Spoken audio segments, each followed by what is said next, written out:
over 5,000 miles (8,100 kilometers) to the east of Florida, and over 1,000 miles (1,600 kilometers) to the west of Belarus, lies the Italian city of Pisa.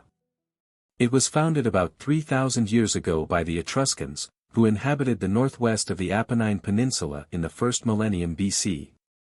The Etruscans created a developed culture that had a great influence on ancient Rome.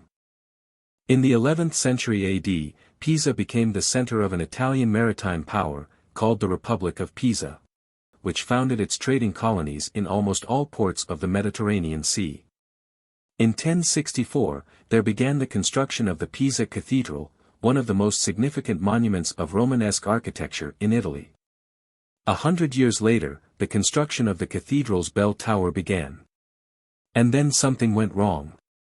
The tower began to sink after construction had progressed to the second floor in 1178. This was due to a mere 3-meter foundation, set in weak, unstable subsoil, a design that was flawed from the beginning.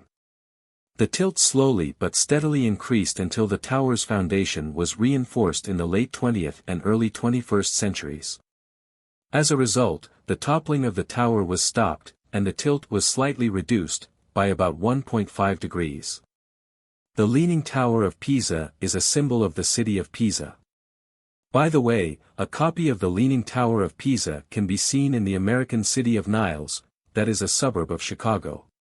At the time when the construction of the tower began, circa 1170, Leonardo of Pisa was born in Pisa. He is considered to be the most talented Western mathematician of the Middle Ages, known by the nickname Fibonacci.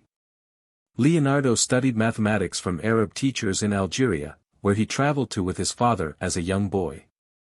At that time in Europe, the Roman numerals were used to represent numbers. By the way, many historians believe that the Romans adopted some of these signs from the Etruscans. Numbers were recorded by repeating these figures. Also, if a smaller symbol comes before a larger one, then the smaller one is subtracted from the larger one. If the larger symbol comes before the smaller one, then they are added together. The Roman numerals are still used to represent numbers. Still, it is very difficult to perform calculations with the help of the Roman numerals. Arab teachers introduced Leonardo to the figures that were used in the East. The main thing about these numerals was not their appearance, but the fact that their use greatly simplifies calculations. This is because each digit in a number has a different meaning depending on where it is located. Leonardo Pisano's most famous book, the Liber Abaci, 1228, is dedicated to the Hindu-Arabic numeral system. The Liber Abaci is written in a simple language and intended for those who are engaged in practical counting. Its most famous problem has to do with rabbits.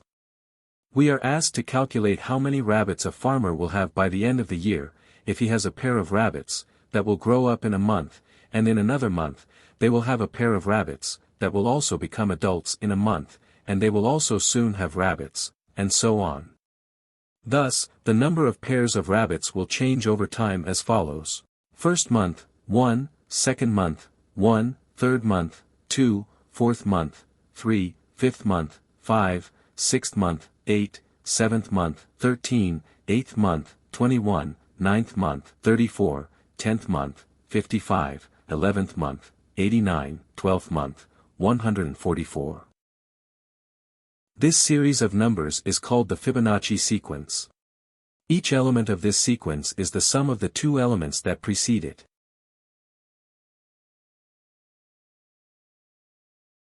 It is interesting to follow the relationship between two consecutive numbers in the Fibonacci sequence.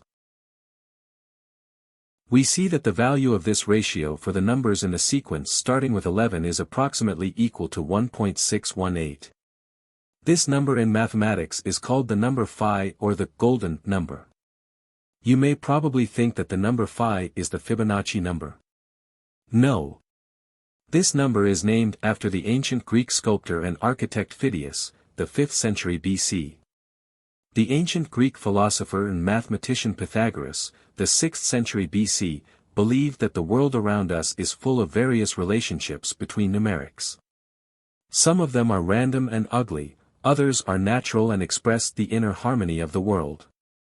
Well, the most beautiful is the divine proportion, or the golden ratio.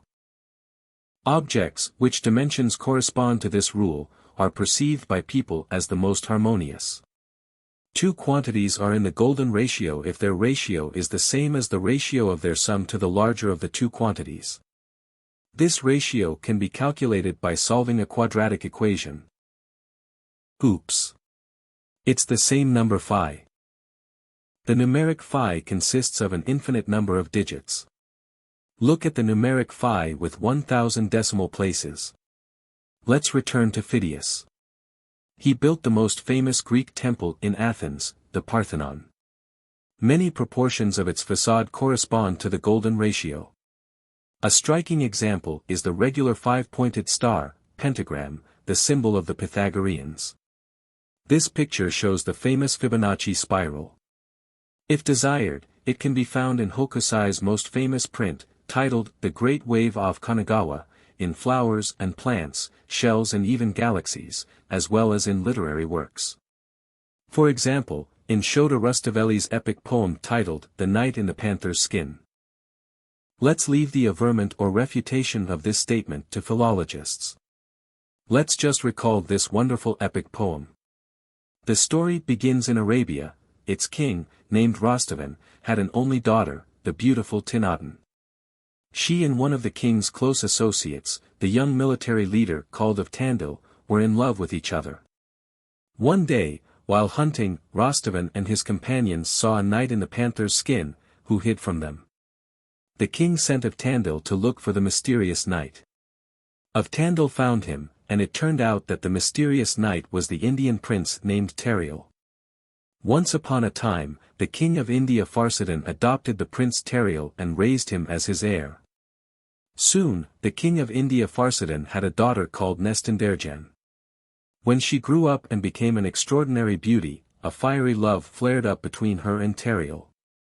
However, circumstances were against them. Teriel quarreled with the king, and Nestanderjan was kidnapped.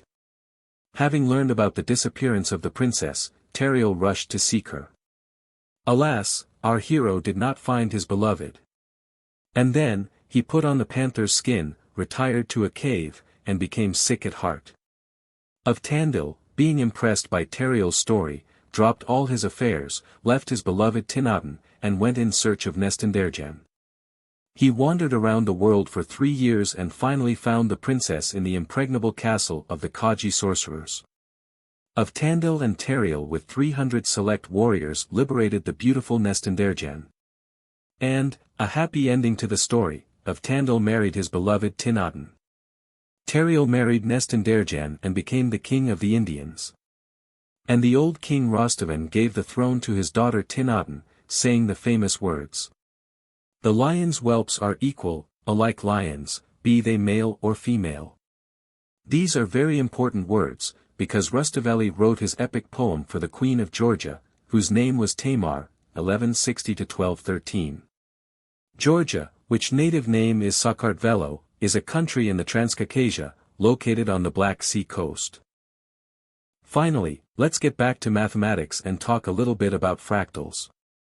This is another mathematical object in which, if desired, you can find numbers from the Fibonacci sequence, as well as the similarity with various natural objects, such as for instance, ice patterns, the Romanesco broccoli, or aerial photographs of mountains in Tibet.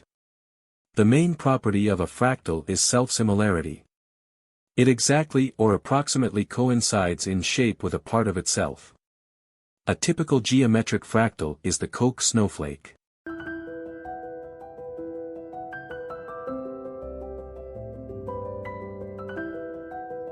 One of the fractals, the Pythagorean tree, is named after the ancient Greek scientist. Vivid examples of fractals are the Mandelbrot set and Julia set. Fractals are used in computer graphics in order to create natural or fantastic objects of complex shape. Don't think that because the images are computer-generated, they lack human creativity.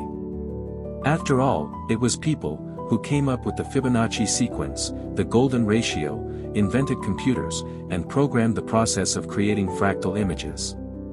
So, let's admire the intricate designs and marvel at the power of human thought and creativity.